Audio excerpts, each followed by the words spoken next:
আমার অনেক বেশি সাদা সিরা হচ্ছে, তলপেটে অনেক ব্যথা, স্বামীর সাথে সহবাস করলে অনেক বেশি ব্যথা হয় এবং মাসিকের পরে অনেক পেটে ব্যথা হয়। আচ্ছা আচ্ছা, তোমার বিয়ে হয়েছে 3 বছর না? জি।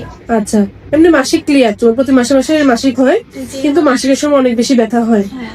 আর স্বামীর সাথে সহবাস করলেও ব্যথা হয়। হ্যাঁ। আর হচ্ছে অনেক সাদা স্রাব যাচ্ছে, সাদা স্রাবটা দইয়ের মতন, তাই না? একদম সাদা সাদা দইয়ের মতন গন্ধ আছে, তাই না? আচ্ছা, এখন হচ্ছে আর হচ্ছে তুমি আর মাসিকের সময় কি ইউজ করো? প্যাড ইউজ করো না কাপড়? পেট। প্যাড ইউজ করো, কিন্তু তোমার তারপরে এরকম হয়েছে। আসলে এই যে জিনিসটা তোমার হয়েছে, এটাকে আমরা নর্মালি বলি এটাকে পিআইডি, বুঝছো? এটাকে আমরা পিআইডি বলি, মানে হচ্ছে পেলভিক ইনফ্লামেটরি ডিজিজ, বুঝছো? মানে মাসিকের রাস্তা তো, মানে মাসিকের রাস্তা দিয়ে তোমার ইনফেকশনটা উঠে গেছে উপরের দিকে, জরায়ুতে ইনফেকশন হয়ে গেছে। এটার জন্য তোমার তলপেটে বেশি ব্যথা হচ্ছে, স্বামীর সাথে সহবাস করলেও ব্যথা হচ্ছে, আর হচ্ছে অনেক বেশি সাদা স্রাব যাচ্ছে। নর্মালি কিন্তু আমাদের সবারই হচ্ছে ইয়া হয়, মানে সাদা স্রাব যায়, কিন্তু সেই সাদা স্রাবটা কিরকম হয় বলতো? একটু নর্মাল আর কি, ধরো পানি পানি সাদা স্রাব যায়, ঠিক আছে? হ্যাঁ, পানি পানি যায়, ওটা কোনো গন্ধ থাকবে না, চুলকাবে না, ঠিক আছে?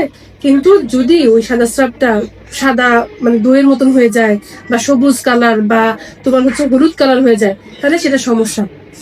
এখন ব্যাপারটা হচ্ছে, তোমাকে তো আমি কিছু নিয়ম কানুন শিখাই দিচ্ছি, হ্যাঁ, যে তুমি হচ্ছে ডুব দিয়ে পুকুরে গোসল করবা না, ঠিক আছে? পরিষ্কার পরিচ্ছন্ন থাকবা। এরপরে হচ্ছে তুমি বেশি করে পানি খাবা। এরপরে হচ্ছে তুমি ধরো একটা মানে টয়লেট ইউজ করে, ওই টয়লেটে পানি দিয়ে পানি মানে পানি দিয়ে ওটা ওয়াশ করে পরে তুমি টয়লেট ইউজ করবা, ঠিক আছে? আর হচ্ছে মাসিকের সময় অবশ্যই প্যাড করবা। তুমি কি আমার কথাগুলো বুঝছো? আচ্ছা, আর আমি তোমাকে কিছু ওষুধ লিখে দিছি, সেই ওষুধগুলো নিয়ম মতন খাবা। শোনো, মানে এটা আমরা অনেকেই মনে করি কি যে সাদা স্রাব কোনো আসলে রোগ না, কিন্তু এই রোগটা থেকে অনেক ভয়াবহ জিনিস হয় যদি সেটা ইনফেক্টেড হয়ে যায়, মানে ইনফেকশন হয়ে যায় সেটাতে, বুঝছো?